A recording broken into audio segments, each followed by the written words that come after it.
Hey guys, it's Romani. Today I'm going to be doing a little video doc, a little question Q&A about OWCS, MFC, OWCS NA, OWCS JP.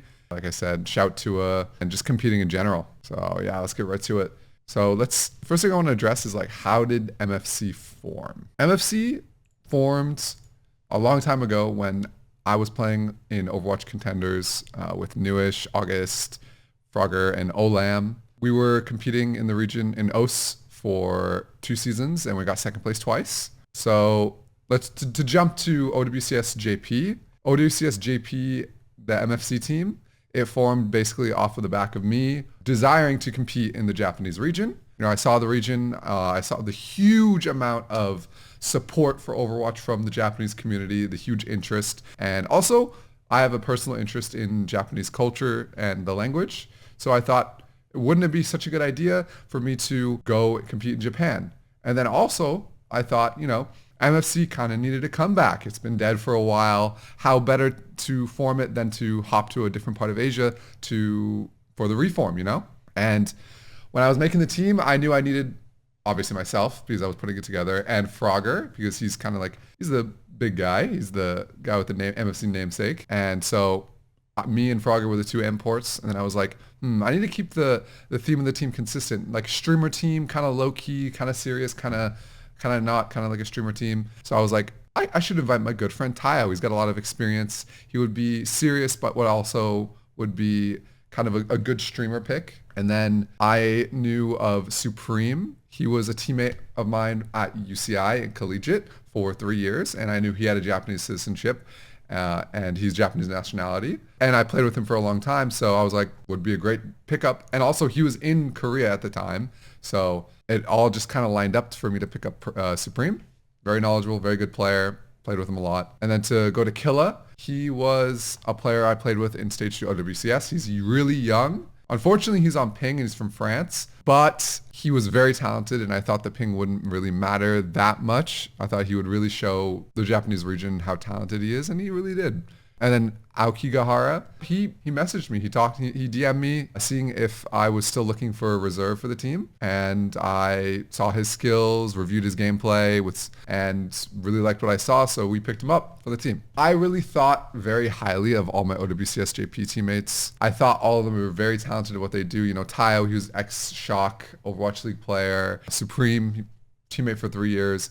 I thought he was a really talented flex support player. Killa, like I said, thought he was really talented from when I played with him in EU OWCS Stage 2. Aoki, great option for a reserve, very talented at hit scan, very good aim. And then Frogger, the frogman, the guy, he's the guy. I always thought very highly of his Lucio, and he actually picked up Juno very well when the time to switch came around. So it was very, very nice to have Frogger as well. He's a good friend of mine as well, so just a great guy all around. And having other countries, having different levels kind of gave us our own unique style and a unique vibe. There was a huge amount of variety to our team. Just in general, a lot of differences, but through our practice and through our play together, we really came together to make sure we got done what we want. And I'm someone who's a really strong leader. I'm someone who's really passionate, and even if I'm on a team of players who play very different play styles to me, I like to make that adjustment, and I like to empower my team and make sure that everybody is doing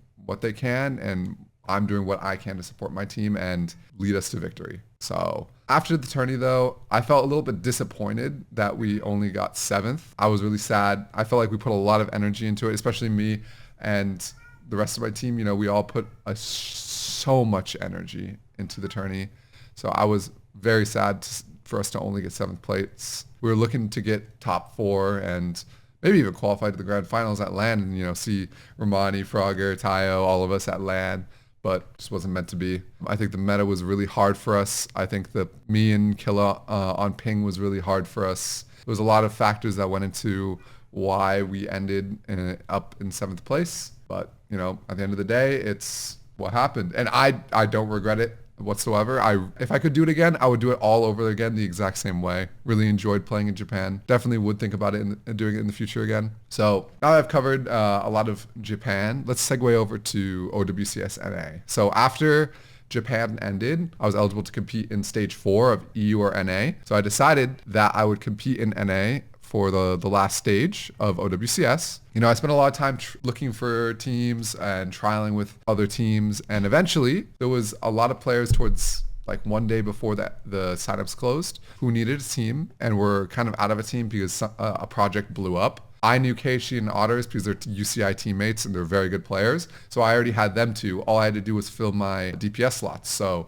Sugureru, he was an ex-teammate of mine who was very flexible and very talented. And I knew I could trust and count on him. So I picked him up. And then Elva, he was kind of shafted from a project that he was going to do. I saw that, I watched that happen and I was like, this guy's really talented. It's really sad to see that he didn't get picked up for this. It's a really waste of talent for him to not compete. So I offered him to play with us and, the rest is history. So we all played together. I shout Tua and O3 Splash. All my teammates, similar to JP, they're all very talented, my similar opinion. I think my teammates in OWCS NA were really talented, especially this time around. KHD, he was the Ana GOAT. I mean, that guy was doing absolutely insane things, putting all the flex supports in their place in NA. Otters, he was really shocking me with how well and how much he had picked up Juno and how flexible he was. Honestly, positive he was for the team. Sugureru, also very flexible player who shocked me on how well he did on so many different characters. I mean, that guy would just pick Widowmaker on King's Row and start popping heads left and right. Like, oh my God. And then Elva, KR goats, been the goats, and could flex and also play to whatever we needed. So it was really a big breath of fresh air to have such a talented roster playing with me. And also, we were in a Ram meta, which is really good for Queen. Like, Queen is super good into a Ram meta. So before Orisa was found out, we were really good. We were like definitely one of the top teams, and it was definitely seeming like we were going to make top 8 in OWCS and make it out of groups. But as the tourney went on, Orisa slowly became the meta pick, and Orisa comp is so good into JQ comp. I'm not going to get into exact details, but essentially Orisa just gets to do whatever she wants, and JQ cannot really do as much as she needs to, and it's really just a huge counter comp. And it was the meta comp, so kind of hard place. And even though we did really good in the beginning, and then Orisa came and we didn't do the greatest, we kind of just put on a show and tried to play our game, play our hearts out, do our best. We tried to make the adjustment, but it wasn't to be. We ended up just not making it out of groups. Honestly, it sucks. I wish I could have picked up Orisa faster so my team could have maybe moved forward and qualified. But even then, it would have been a lot difficult going up against teams who had practiced the Orisa a lot more. I'm just not an Orisa player, so it kind of just puts our back against the wall. But yeah, I really enjoyed playing in NA this time around. It was really nice. It was a really, really, really good experience. Same thing with JP. I really enjoyed playing in JP. I enjoy making content for the Japanese community. I absolutely want to keep making content moving forward for the Japanese community and my NA community. I have no plans of stopping the content grind. In fact, I'm definitely going into overdrive right now. Right now at the end of OWCS Stage 4 for me and my team, and the continuation of collegiate and my college. I'm going into my last year of college. I plan on taking a few month break probably until the start of next year, which will coincide when the OWCS comes back. I'm going to take a small break and focus really heavily on making content for you guys, pumping out some good stuff and streaming, as well as my college, and making sure that all my ducks are in a row. So then when I do eventually want to come back and compete, I'm ready, I'm flexible, and I'm just as talented as I know I can and am and will be. Yeah, I hope you guys enjoyed this video. It was a little bit of a rambling, but I hope you guys got on the same page as me and you can understand my thoughts and feelings. Yeah, it was great seeing you guys. Bye.